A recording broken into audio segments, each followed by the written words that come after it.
Thank you, and really a great honor to be here. What a special event. Thank you, Margot, for the invitation. So for the next 15, maybe 16 minutes, I'll share with you, it's been a quest for 15 years that for visual intelligence, so we're shifting a little bit from economics and cybersecurity data to actually data you and I see every day. So let's just cut to the chase. We're in a digital information explosion age. And of all forms of data, there is actually one particular form that is dominating our lives. Cisco has estimated by year 2016, data or information in the form of pixels, mostly photos and multimedia data, are going to be more than 85% of the cyberspace. So this type of data will be uploaded, downloaded, shared, trafficked. It's just cluttering our entire cyberspace. So why do we have so much image data or video data? Part of this is due to this explosion of sensors. In the past decade, we see not only an explosion of data in the internet, we see an explosion of sensors that can capture such data, such as our own phones, or sensors in the shape and form of devices and robots, and also in particular markets like healthcare, medicine, this pixel data and imaging data is also exploding. So it is really important, and it's also time for us to understand what's in the contents of these data. And this brings me to this very sobering realization. Pixel data is the dark matters of our internet space, of our information space. So while we get a lot of them, we don't know what's inside. For example, for every 60 seconds, 150 hours of videos are uploaded on the YouTube server. But till today, the bulk of the search of YouTube data is done by metadata, by file names, by usernames, by tags, and so on. We cannot search directly the video content. You cannot type the word or the phrase, a black and white cat taking a bath, and get that video or the bunch of videos out based on just the video content. You have to rely on all the metadata. Self-driving cars, we are in a very, very exciting era for that to be a realism very soon. But still, the sensing mechanism in today's self-driving cars mostly rely on other forms of data. We're still having trouble recognizing a crumbled paper bag on the road, which can be run over, versus a rock of similar size, which should be avoided. Doctors in our medical field, in the past 10 years, radiologists have seen 100 times more data than 10 years ago in terms of imageries. We still don't have good enough algorithms to help them. So the conclusion is that pictures and videos are the dark matters of our digital universe. And this is what I've been working on in the past, in the past years to try to crack this dark matter, to try to shed light to the contents of these dark matters. So why is it so hard? Because you and I see things, cameras take pictures. In fact, camera takes pictures like this by just simply converting lights reflected from the surfaces of the world into an array of numbers. But these numbers do not carry meaning themselves. So it's important to differentiate that seeing is not just taking pictures or forming the imagery. Seeing is really to understand the content of what we see. And this is a hard task. In fact, it took nature 540 million years to do this. 540 million years ago, the first trilobite formed eyes. And it took this long for nature to deliver our human visual system, which is one of the most powerful sensory, perceptual, and cognitive system in our brain. In fact, it's so important that more than 50% of our brain is involved in visual processing. And nature is one of the greatest economists. It knows how to conserve energy and conserve space. It did not choose to devote this much space for a particular functionality if it's not due to two reasons. One, it's super important. The second is it's super hard. So, so vision begins with the eyes, or artificial vision begins with the cameras, but it truly takes place in the brain. And this is what the field of computer vision is about. Our work is to develop algorithms that can understand the contents of pictures and videos, just like our brain understands our visual world. So to just put us in a common language, I understand not everybody here is in the field of artificial intelligence and computer vision. So what are the basic tasks for computer vision technology or using machine learning techniques? Well, some of the basic tasks are object recognition. These are the building blocks of our visual world. Be it human or robots, we go around and we need to recognize what are the objects.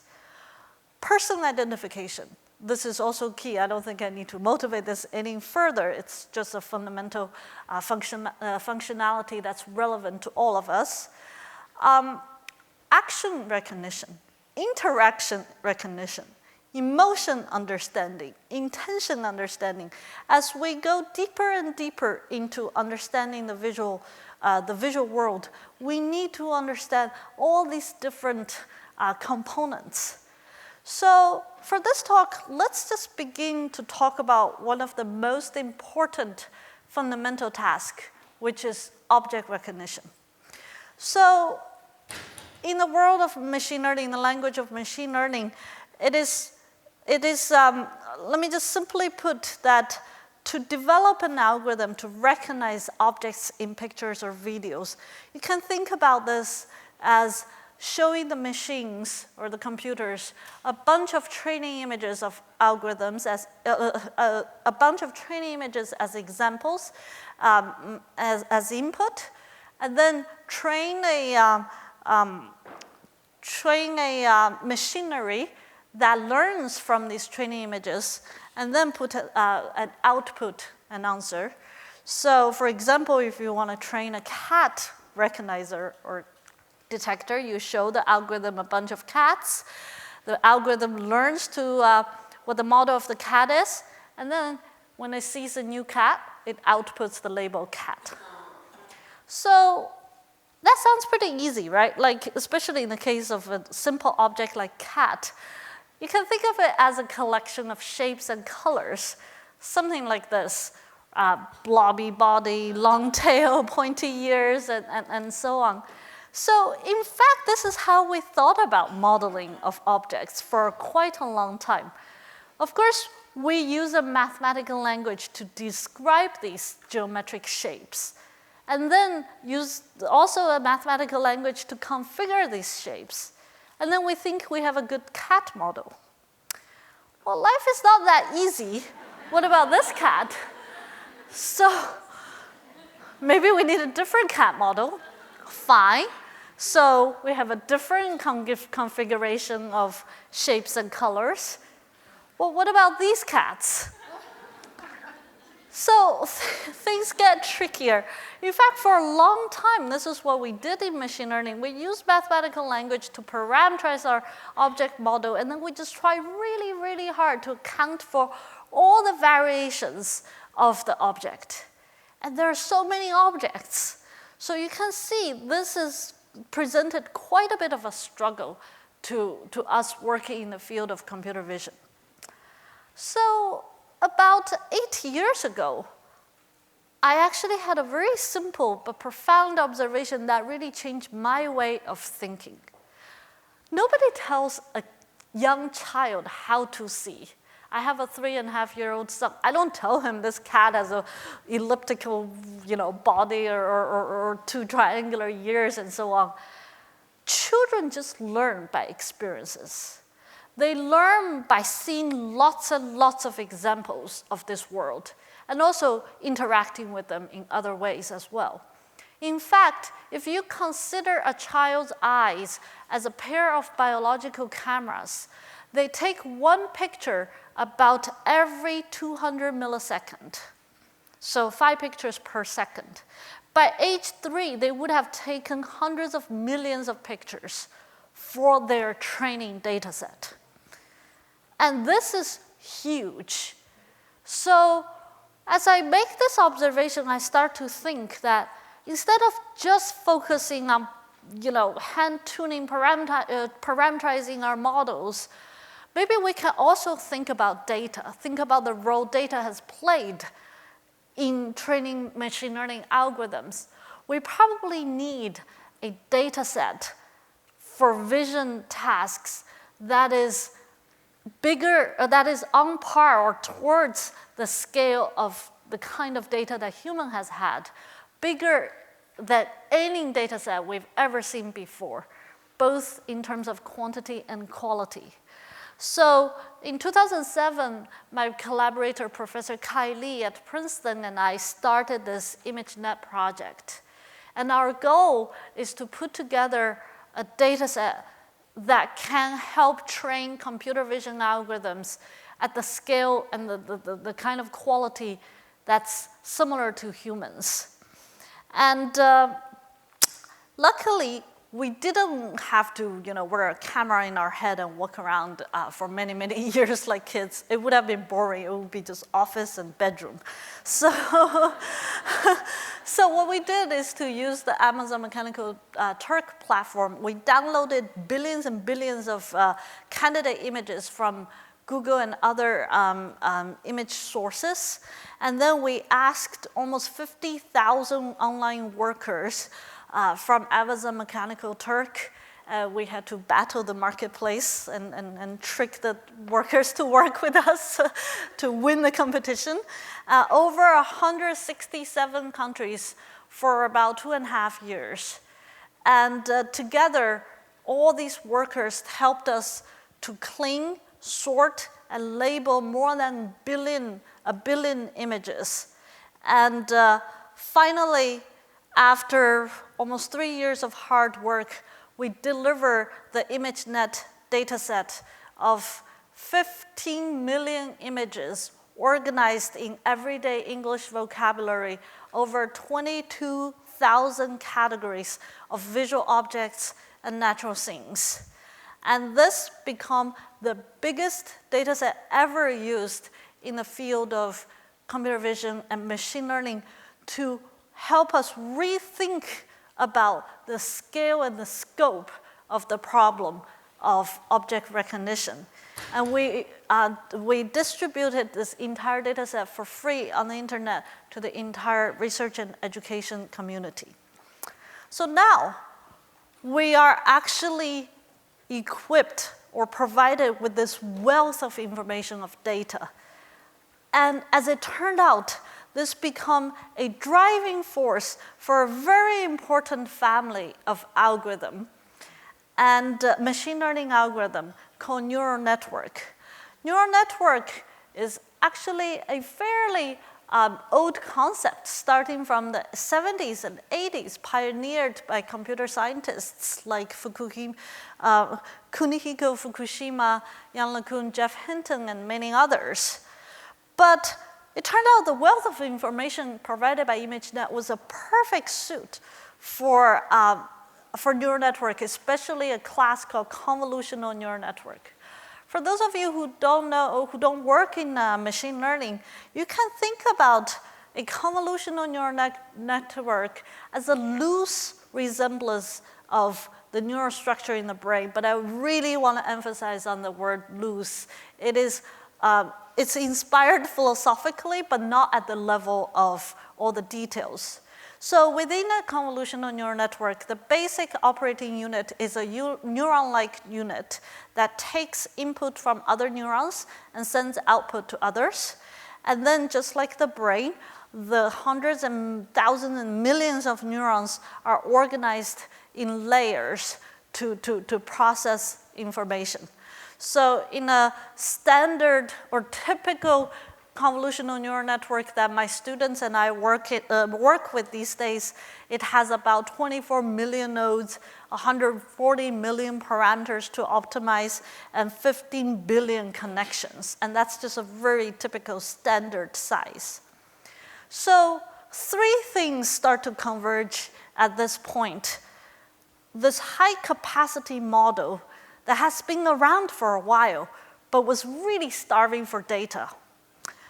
The big data that ImageNet provided, and also the advance in hardware, especially NVIDIA's GPU computing, helped us to make a huge progress in object recognition.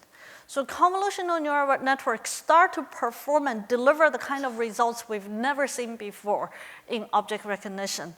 And here's an example of recognizing cat, of course. Other things like children, teddy bear. Here's another example of an impressive result on small objects in very naturalistic pictures, very cluttered scenes with lots of objects. We can even teach the machine or machine vision algorithm to recognize very fine-grained objects, like 3,000 types of cars organized by make, model, year, manufactured after 1990. I can recognize about 3 of them. But this is 3,000, and we ran this model of 3,000 car classifier over 50 million Google Street View images over 200 American cities. And we learned very interesting things like car prices are highly correlated with household income prices by zip code, or car prices are highly correlated with crime rates in cities. We can even identify which type of cars are highly correlated with crimes. Turned out minivans. You can think about it if you have one.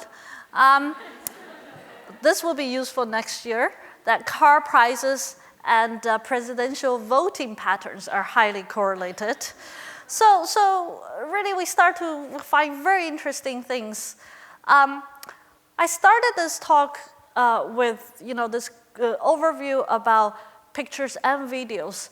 So video is even harder than pictures and harder to harvest as data. We collaborated with Google's YouTube to put together a 1 million video data set and use a deep learning or convolutional neural network algorithm and learn to recognize different video sports in YouTube videos.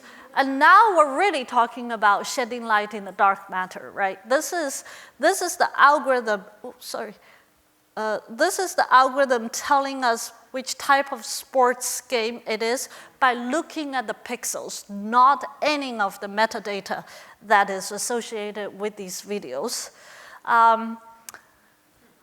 Let me fast forward a little bit. I'm gonna fast forward this one. This is also, we can train algorithm to recognize social roles of people. So it's not just good enough to say there's person.